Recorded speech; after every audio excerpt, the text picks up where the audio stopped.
Well, there's quite a story behind that. 2007, I was 52 that year. So, as you can imagine, there's a bunch of stuff that happened before that. I was raised in a two-parent home. Looked kind of normal from the outside. There was a lot of heavy religion in that. And my mom got married pretty young, and she didn't really know a lot about raising kids. So she chose what today would be felony child abuse, violent enforcement for behavioral control. And I got a lot of beatings, a lot of physical and emotional and a little bit of sexual, but mostly physical and emotional abuse growing up. Where that left me is believing that I wasn't good enough, like I was not okay. And I left home at 17, convinced that my assignment in life was to prove to my mom that I was okay, sort of get that stamp of approved in my forehead. Of course, I never did. And where that led me was it led me to deny my own gifts, which I have a lot of musical talent, and I wanted to do that. And that was not okay. I grew up in the San Francisco Bay Area in the 60s, and that was the time of the birth of the original hippies thing and music and garage bands and rock and roll and drugs and the whole thing, and that was all evil. So I couldn't do what I wanted to do, and I believed that I was supposed to do what I had been sort of taught to do. So what that did is for the next 35 years after I left home at 17 until 52, was I lived a roller coaster of depression, serious depression, didn't get any help for it because you weren't supposed to talk about those things or your feelings, in those years. Success, I created a lot of success in an effort to prove myself. And then feeling like I didn't deserve it, I would sabotage it. So I rode a roller coaster of success and self-sabotage up and down several times. And by that, I mean very significant positions in work, or I made a lot of money. And then I would trash them, like literally do something to get fired or to lose the job. And then I would do it again and do it again. And each time got bigger, more success and higher, and then worse crashes. During that same time, I was married and divorced 3 times because I didn't know how to be in a relationship. Because of my own mental illness stuff, which I wasn't doing anything about because I didn't know enough to do that. So when we find ourselves in 2007, here's the situation. I am back at the top in terms of making money. I'm single again for the 3rd time. I have 4 of my 10 children living with me as a single dad. I was a $3,000 a week cocaine addict and making enough money that didn't matter. I had attempted suicide a couple of times, and the second time was 2 weeks before what I'm going to tell you happened. So that's where we were, and I was miserable. I hated my life. I hated myself enough that I had attempted to end my life again. And that's where we were in August of 2007. And of course, I wrote a book about that called Tightrope of Depression, which I'm not going to talk about the details, but I've given you the extreme highlights, lowlights, whatever, in this brief introduction. So I came home, from work on a Friday night in August of 2007, and I was going to go out and party for the weekend, and the 4 kids I had living with me were all teenagers. We were kind of the party house because I was a crappy dad, and so they always had their friends over, and it was a pretty messy situation in terms of what went on in the house and everything. So anyway, I was ready to go out and party for the weekend, and for some reason, before I went out, I had this urge to turn on the television. And that doesn't sound like anything, except I didn't watch TV. I mean, I'd bought the newest, coolest stuff because you do that when you have a lot of money, right? And I had 4 teenagers in the house and their friends and everything, so great big flat screen, everything, whatever. I picked up the remote and realized I didn't know how to turn the TV on. So I asked one of my kids, my 16-year-old daughter, she punched some buttons and, threw the remote at me, dipweed. And it landed on a program that I'd never heard of, and it may not be on anymore because that was nearly 20 years ago.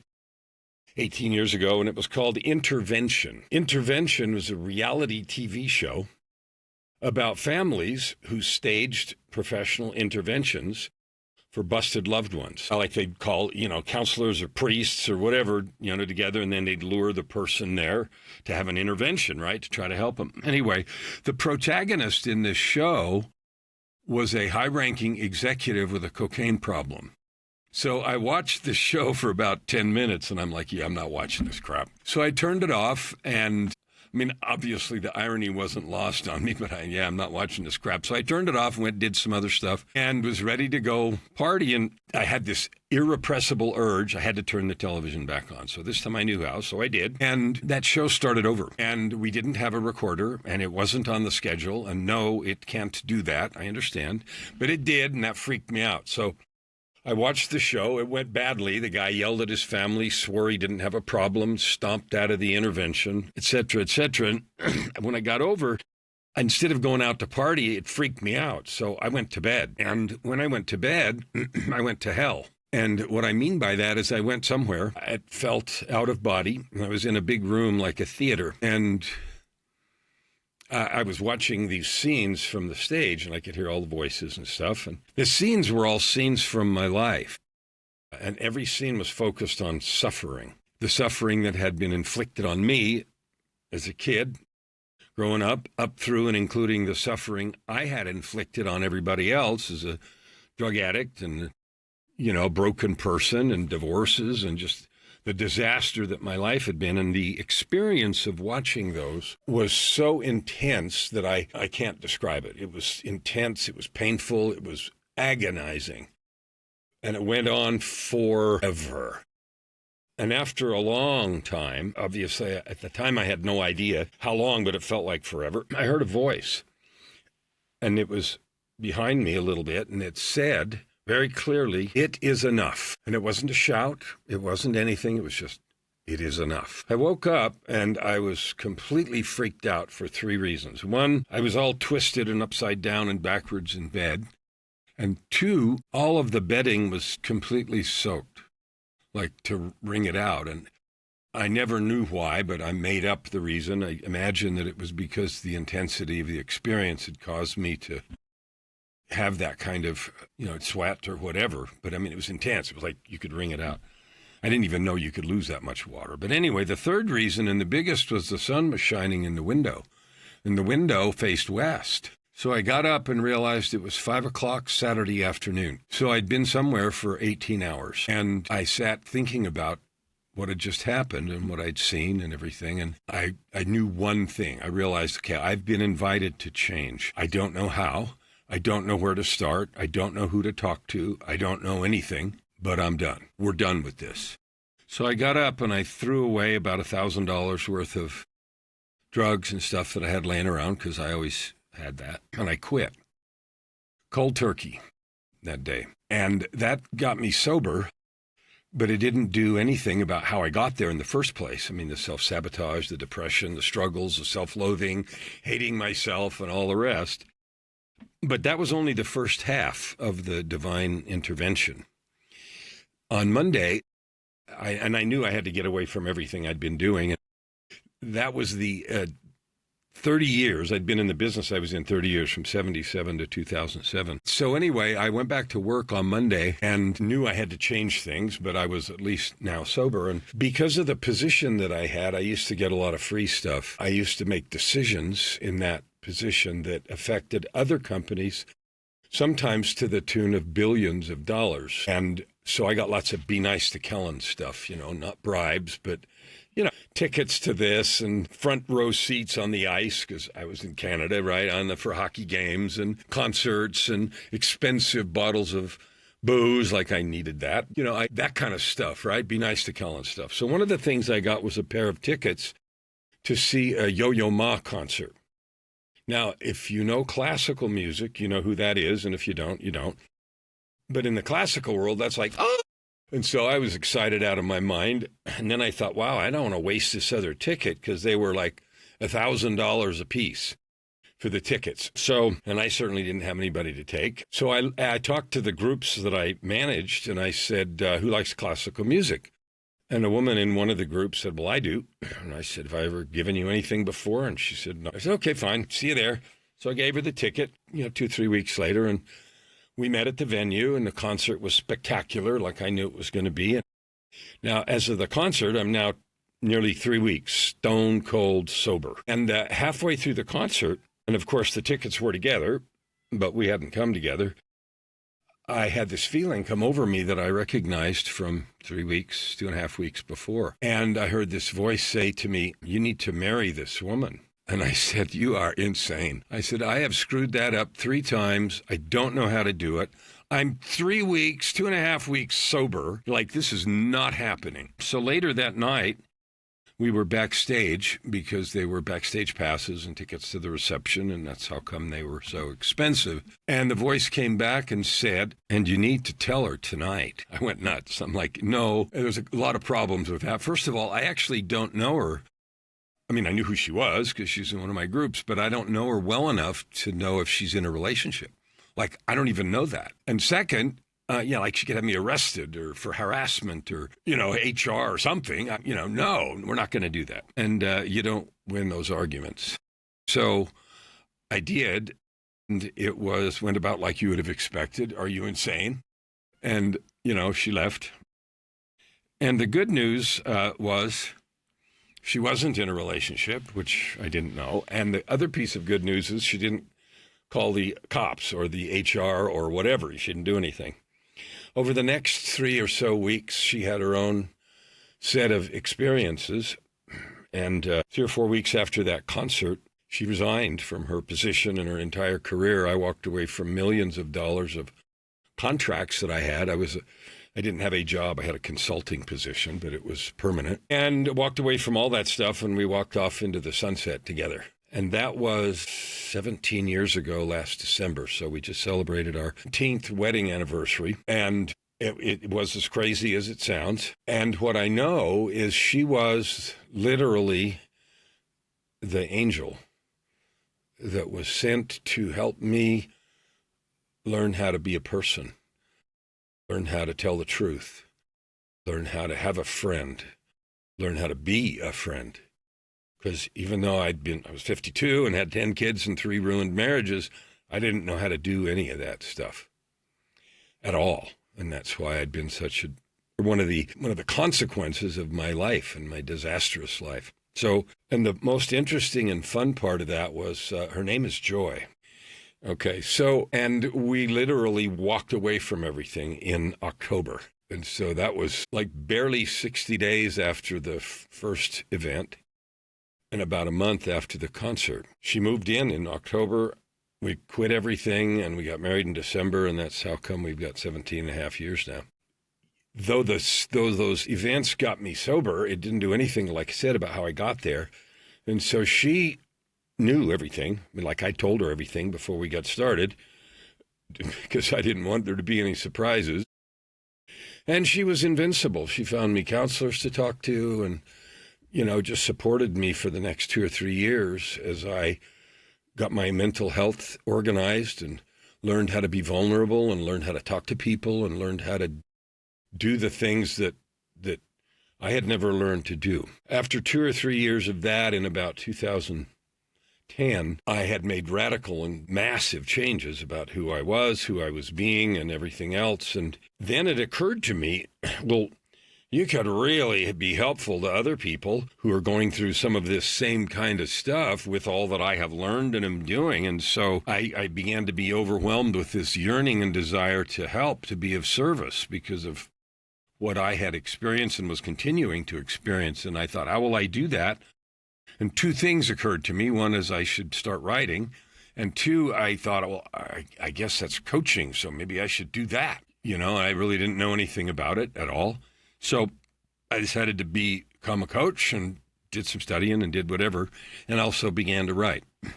After that, from 2010 to 18, so for about 8 years, I began to grow a coaching practice. I'd written a dozen books by 2018, which is like, a book and a half or so a year. I have 20 now, and so that's still going on. And I was very successful. I began to have clients all over the place and, do really well and be feeling fulfilled now. For the first time in my life, I was doing something I wanted to do. I was connected to. I felt like it was right. It was a divine purpose. It was meaningful. It made a difference. It mattered to people. And I was able to do stuff really well and was really excited. So that period of growth was really steep, especially the first 3 years. But even after, I decided to be a coach. I didn't know how to do that. And so all of that was growth process. And we were doing really well. In 2016, we moved. We'd been living in Phoenix. We moved in Canada when that happened. We moved in end of 2008 to Phoenix. We lived there till 2016. And in 2016, we moved back up to Canada to take care of my wife's mom, who's now 93 and a half. She'll be 94 in September. She's a few years younger then, but she needed somebody to take care of her, and there wasn't anybody. So now she lives with us and has for 4 or 5 years. But anyway, in 2018, we're up in Canada doing well. I went to a lot of conferences and did a lot of good stuff. And we decided in the summer of 2018 to go on a cruise. And neither one of us had been on a cruise before for whatever reason. And so we did. And so in June of 2018, we did that. And it was in the Baltic Sea over there by where you are in Holland. And so we went to Tallinn, Estonia, and Helsinki, and, St. Petersburg, which that'll probably never happen again, but, all of that kind of stuff. And it was great. We had a lot of fun.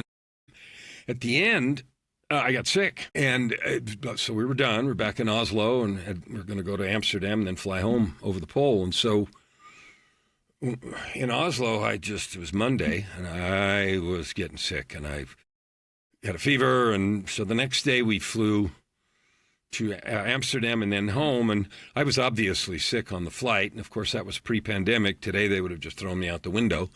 But, then they were just really nice and brought me ice and blankets and whatever. And I got home on Tuesday afternoon, and that was day 2. And this will matter in a minute.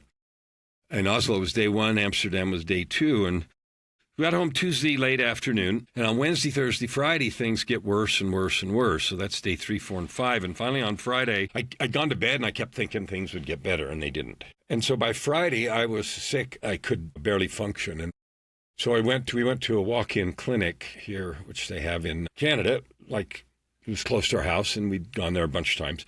But we went over there, and they wouldn't let me in. The nurse took one look at me and said, "You can't come in. There's nothing we can do for you. Go to the ER right now." Okay, so we go to the emergency room, and, you go to ER, it might take an hour, 2, 3, depends on how many people are there and all that stuff. In 10 minutes, I was in a private room. And I didn't even know they had private rooms. The only thing I've ever seen are those curtains and all that stuff in the emergency room. I'm in a private room with a door in 10 minutes. So that was nice, except it scared me because, took cuts in front of the whole room. So they kept asking me what had happened, where we'd been, and they did all these tests and all this listening and sent me to get x-rays. And it was clear that this was not okay. Finally, later in the day, getting to Friday night, I'd been in the ER in that room for a long time because they were looking for a room. They said, "Yeah, we're going to admit you. There's no question. So we just need to find a room, et cetera, et cetera." So I sent Joy home because we had cats and dogs. And I said, "Just come back tomorrow and we'll see where we are." So they put me up in a room, and I was in a private room in the hospital, not just in the ER. And that's like a private room. Okay. And then the doctor came in and said, "So, at a minimum, you have terrifying pneumonia in both lungs. But that's not all, and we're not sure yet." Okay. They came back after a while and said, "Yeah, we're going to put you in the intensive care. We're going to put you in the ICU." Okay. And then they came. And they didn't right then, but they said they were going to. And then they came back in another hour and said, "Yeah, we're going to put you in biological isolation. So think of double doors and masks and hazmat suits." And, I'm like, okay. And then they came back and said the thing you never want to hear. The doctor came in and said, "So do we have permission to intubate you and do anything we need to do to preserve your life?" What? Okay. So then I picked up my phone, and by that time I was trembling so badly I could barely move. But before I picked it up, I went into a state of meditation because I was a long-time meditation practitioner. And when I went into meditation, I could feel something really weird. I feel like a zipper. I could feel my body and my spirit unzipping, like separating. So I knew I was dying. So I picked up my phone, and like I said, I was trembling so badly I could hardly operate it. But I sent Joy a text that had 3 lines. The first line said, "ICU." And the second line said, "Isolation. intubation. And the third line said I may be dying. And she didn't see it because it was now middle of the night. She was asleep. About 2 or 3 in the morning, she got a call from the hospital, the one you never want to get. And the nurse said, "Are you coming?"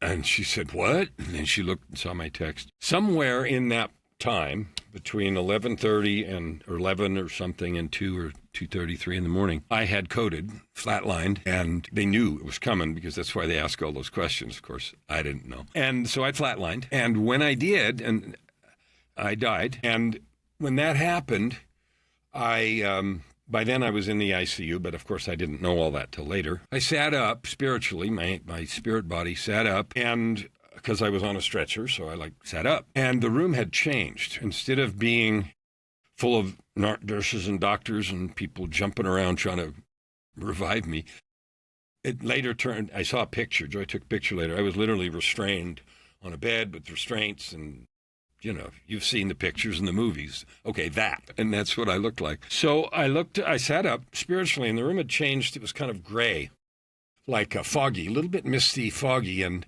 a soft gray color. And I couldn't really see the floor, and I couldn't really see the ceiling or the walls, so I couldn't really tell how big it was. But I looked over my shoulder, excuse me, and I could see a doorway over there. And for some reason, I wanted to be at the doorway. So suddenly, I'm standing at the doorway, and I'm leaning on the door jamb on my right shoulder.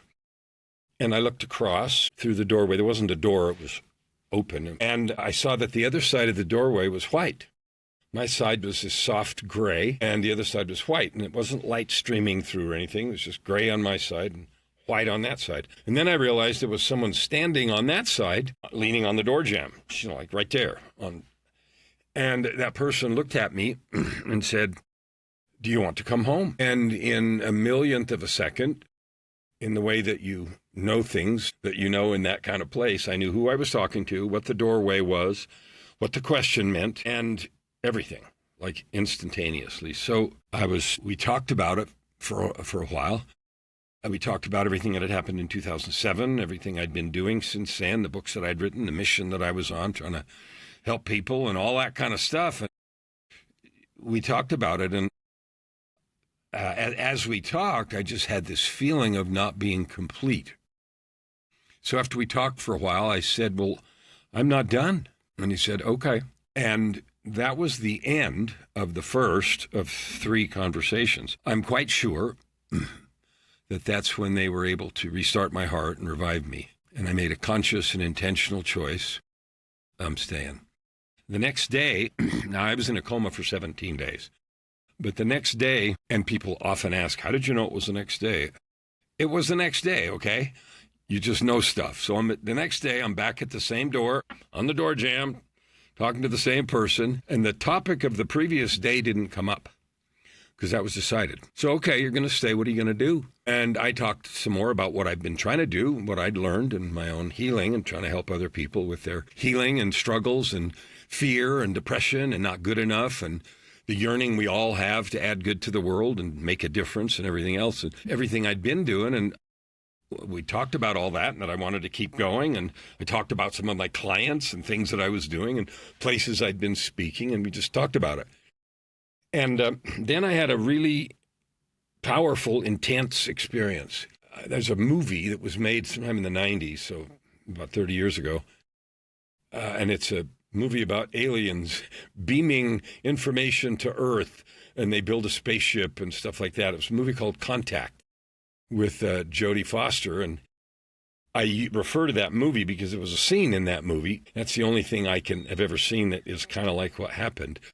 When they build that spaceship, it's not a spaceship, it's a sort of a round thing. Anyway, she's transported energetically all over the place, and that's how it felt. So I was on a journey through the universe. I saw and witnessed both physically with my eyes and energetically power, glory, worlds, universes, space, incomprehensible stuff. And the feeling was just one of overwhelming light, majesty, possibility, power, love, and it went on for a long time. And it felt like if I hadn't been in some kind of a protective bubble, which is also why it looks like that movie because she was in this capsule. But anyway, if I hadn't been in some kind of a protective bubble, I would have been incinerated in an instant. And that went on for a long time. At least that's how it felt in that realm. I don't have any idea how long is, but it went on for a long time, and I saw and heard unspeakable things of beauty and glory and power. And then at the end of that, I'm back at the doorway, and I'm feeling sort of breathless, like, wow, all this stuff, right? And so 4 things sort of materialized in my mind as absolute, foundational, eternal pillars. And number 1 was that every single one of us is a divinely, lovingly, intentionally created being. Not maybe, not sort of, no accidents. You're that. The second thing is that every single one of us have a mission, a purpose that we not only agreed to, but we were stoked about, we were excited about before we came. The third thing is that we have the gifts and talents that we need to not only accomplish that mission, but to have fun with it. And the fourth thing is that all the help we need is available from both sides of that door. And when that settled in my mind, I said, well, since that's true, why do we settle for crumbs? And I don't know if in the economy of heaven, brevity is a virtue, but the answer was 4 words. He looked at me and he said, because you don't believe. I didn't facepalm. I thought about it. And I said, okay, what can I do? How can I help that? What can I do? Oh, glad you asked. So then what came then was a framework about belief, how to change, how to identify and change those core beliefs we have of not good enough, not valuable, all that kind of stuff that gets in our way. And it was called the Book of Context. So I wrote 2 books about this. One's called Meeting God at the Door, Conversations, Choices, and Commitments of a Near-Death Experience. And the companion volume is called the Book of Context, which contains that framework for how to identify and change those beliefs. So that conversation felt like it was really long. The next day, that was it. The next day, back at the door, and this time I was really excited. I was like, yeah, I'm excited. I'm repeating everything over and over again in my mind, the context framework and all this stuff. And back at the same door, same thing, only I felt like I was just kind of bouncing like somebody sitting on one of those bouncy balls at a desk, right? That's kind of how it felt. And the third day was just one question. He looked at me and he said, are you sure? And I was taken aback a little bit, almost like, what do you mean, am I sure? Am I stupid? Am I wrong? Am I biting off more than I can chew? Hello? Am I sure? What? So we talked about all that and all those different questions from every point of view. After doing that, I felt comfortable, confident, capable, and like all the help I was going to need was going to be available. And that was one of the principles I knew anyway. So after talking about it for a while, I finally said, yeah, I'm sure. Okay. And nothing was said, but the conversation ended with a finality that I knew we were done. And that was the end of the experiences. Now, I was in a coma for another 14 days. And a couple of weeks later, when I came out of the coma, all I could do was talk about context and the framework and what had happened and all that kind of stuff. Tell joy and to nurses and anybody and everybody. And I'm sure that I thought, well, they're going to think I'm crazy. But they didn't, because a few days after I got out of the coma, when I left the ICU to go back to the regular part of the hospital, 2 things happened. Infectious disease head, it was a university hospital, so the head of the infectious disease department told me, he said, what you had has a 10-day kill rate of 100%. I got to the hospital at the end of day 5, and they didn't even figure out what I had until the end of day 8. So, of course you died. Duh. Number 1. And number 2, he said, when you get okay, I want you to come back and tell me what you saw. So what I said wasn't as crazy as I thought to them. So that's the experience. And I was in the hospital for another few weeks. During the coma, I'd lost 35 pounds. I couldn't walk. I could barely move. What I had was necrotizing MRSA, which is a superbug in both lungs and in my bloodstream. It had completely trashed both of my lungs. Fortunately, it didn't get to my heart. And like I said, it kills you. Always. So that's what happened. That's what I had. I'm back here by choice. And I am on a mission with those 4 things. And my commitment this year is to reach 300 before October 14th. My year starts October 14th. And people ask, well, why October 14th? And the answer, because that's Joy's birthday. So I'm on a mission this year to reach 300 million people with the message of their own divinity, their capability, and their possibility, and to show them and help them create purpose, prosperity, and joy. Because that's what we're here to do. And we're all going to go through these challenges, some worse than others, but we have that opportunity to find and fulfill the things that we have the talents, gifts, and calling to do. So that's the story. I love it. I have to say, it's nothing short of amazing how you were able to change your life. I'm pretty sure that it wasn't easy a lot of the times, and that it got pretty tough. Here's what I know. I know I interrupted you. Here's what I know. At the time in 2007, if there was ever anybody that should have been left at the bottom of the canyon, you know, I was that. I was the poster boy. And even in that circumstance, the invitation was given. But it was only an invitation. It didn't do any of the work. It didn't do any of the work that had to be done to change or anything else. So it was crawling over broken glass. It was blood on the floor. It was everything you could imagine to make a choice. The only thing that happened was when I got up that day and sat on the side of the bed and said, I'm done. I had no idea what was going to be required. I had no idea where I was going. I had no idea what would be required, but I knew one thing. I'm going. I don't care. I'm going. And that was before joy happened and before everything else. And so the choice to change, no matter what it takes, that's first. And I didn't have any idea. I mean, I quit. I had nowhere to go. I had no job. I had nothing. It's like I jumped and I built my parachute on the way down. And I don't necessarily recommend that approach, but for me, that was what I had to do. And so you're right. It was everything that you imagine that it ought to be in terms of the work required and the commitment and the dedication and all of that kind of stuff. So yes. I want to ask you about one of the 4 messages that you received, which is that we are all divine beings and we are all meant to be here to enjoy life. Now, if I were to say this to 2007, who is,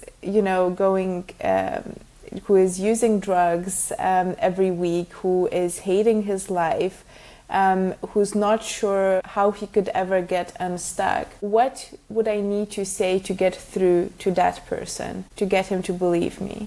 So that's a fabulous question, because every one of you, me, and every single person in your audience, you know that you've had times in your life when you felt intuition, inspiration, that nudge to sort of do something different, to talk to somebody, to go somewhere. You felt it, and you felt it repeatedly. So had I.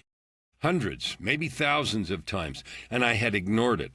The only reason what happened in 2007 was so loud and so noisy is because I had ignored it, and it was still only an invitation. So I don't know what you or anything could have said. It would have needed to have been loud enough to just at least wake me up to the possibility. Like even the divine intervention, the 2x4, the going through hell for 18 hours and it is enough and waking up, it was still the choice to go into the unknown. Like I didn't have any idea what to do next or what that meant. And it was breathlessly terrifying because I did not know anything. I just knew that I had been invited. And so I can tell you 2 things. One, every single one of you listening right now, you've had that invitation multiple times from somebody else, from your own feelings, from circumstances in your life, and you know you have. And 2, if you need another one, this is your invitation now. You're very right. Your 4th message, were you going to say something else? No, that's it. This is your invitation. So the 4th message was what? All the help you need is available from both sides of that door. What about that? What does that mean? Where should we go if we're in that place and we're saying, well, I've been asking for help, I've been praying, I've been wanting that help. It does not show up at my door. Where should I look for it? I don't know how it showed up for me, even though joy came. I mean, Like, she listened to her own set of things that happened because, at the first idea, she thought I was insane, and I was, and the whole thing was insane. She listened to her own nudges and inspiration and knew that it was the right thing to do, even though she knew I'd been sober for 2 weeks or 3 weeks, and she knew all this stuff, and I had 10 kids and, the drama that had been the battlefield of my life. So here's what I can say about the help. Number one, never quit, because we know where quitting goes. If we quit, give up, and stop, you're finished. You're done. I quit. I'm done. So that's the first thing. And the second thing is it'll come in any number of ways. It comes from something you read. It comes from someone you talk to. It does for me. It comes from an idea that you have. It comes from the feeling of, I'm just not going to give up. This is rough. This is bad. I don't know what to do. I don't know what to do. That may be a true statement. I don't know what to do. Okay. Then what is simply the next step? I have never found that, at least in those first years, I have a vision now, but in the first years, I couldn't see past my nose. So what is the next step? Well, the next step for me was stay sober. The next step for me was go see a shrink. What do you talk about? I have no idea. But I know I've been doing this all alone all my life, and it sucked. So I need some help. I went through 5 or 6 of them. The first counselors I went to talk to, I was a disaster. I'd never gotten help. I didn't know how to be vulnerable. I went and I told problems, and I analyzed them myself and did all the talking. It was 6 months before I learned just to be vulnerable and say whatever I had to say and then shut up and listen, because I was so full of doubt, fear, and of my own whatever. So it's a process of allowing yourself to change. I need to change. Here's what I've learned. Nobody's going to do it for you. Nobody's going to come and say, ding, you're fixed. It didn't happen to me that way. Mine was, ding, wake up. Where do I go? I don't know. I better go talk to somebody. Who? I don't know. Go find the phone book. Let's go talk to somebody and see. Anyways, it's not going to come in an Amazon box. It's not going to come in the mail. It doesn't come in a gold-wrapped cube. It doesn't come with the label on it, I'm the answer. You just keep looking and you start taking action. Because what I've learned, for me, if I sit and wait, nothing happens. So I go do stuff. I say yes to things, possibilities. Yes, I'll go see, and I go with the idea of this could be helpful, not with the idea of nothing works, this probably won't either, because then we create energy around us that is repulsive. And I had to learn that because my coping style before had been very self-contained and not sharing anything. I had to unlearn all that. And so if you're struggling right now, go get some help. And I don't know if that's a priest, a counselor, a friend, a mate. I don't know who it is for you, but I know it's there. Because there's nothing interesting or special about me other than that I keep saying yes and I never quit. I always think of that whenever I want to quit something because it's too hard or because it doesn't seem to be working. I'm like, no, I need to maybe try another way. I need to maybe try it more times so that I get better at it. But essentially, I shouldn't be quitting it. So I love that. I love what you're saying because it's so true. We give up too easy. We give up too easy. Okay, we've been trained by television and media and everything else that everything should be solvable in the length of a TV sitcom. Download and double click. Oh, personal development and growth. Like, we're here to become something more. And it takes work and it takes effort and energy. And it's worth it because of the possibility.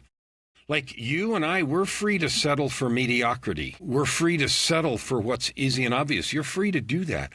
But you're also going to be stuck with the nagging feeling that there's more available. And there is. And it's not available in easy mode if it were everybody to have it.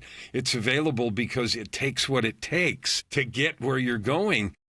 Just because I want it doesn't mean suddenly an easy path appears. At least I've never figured that out. What I know is that if I want it, and I'm committed, I'll figure out a way.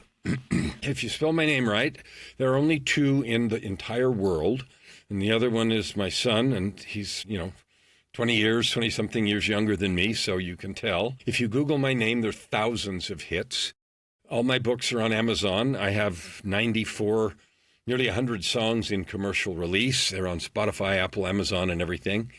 all kinds of genres, but the last 35 or 40 have been sort of pop style that tell stories from the books. I wrote a book, Tightrope of Depression, and an album of music telling stories from that, and just more like so. And this KellenFlukigerMedia.com that's on the screen up here, go there. There's a contact form. And, if you want to reach out and get a hold of me on most socials, LinkedIn and Facebook and YouTube and some other ones. I don't do that for myself anymore. But so I'm not hard to find. I'm not hard to find. And I'm delighted to meet people, my business, my life, my love, my passion. I don't do anything except work on my 300 million. People. That's all I do. First breath to last. Lives, shows. Yes, I have clients, and they all just come from conversations that I have about possibility. I'm running a group right now of authors who have come and want me to help write books. And in the meantime, we've created a publishing company, and we published not only my books, we did our first book through New York House, but lots of mine and client books and everything else. So if you have a message, if you have something you want to do, that's my purpose, is to facilitate, help, encourage, love, lift, bless, and not listen to any nonsense about can't, because that's just not true. And I want to honor you on your show for being the person that does this work. Podcasting and these kind of shows are a labor of love. It's a lot of work. And I honor you for your mission and purpose to serve, to add good to the world. So thank you.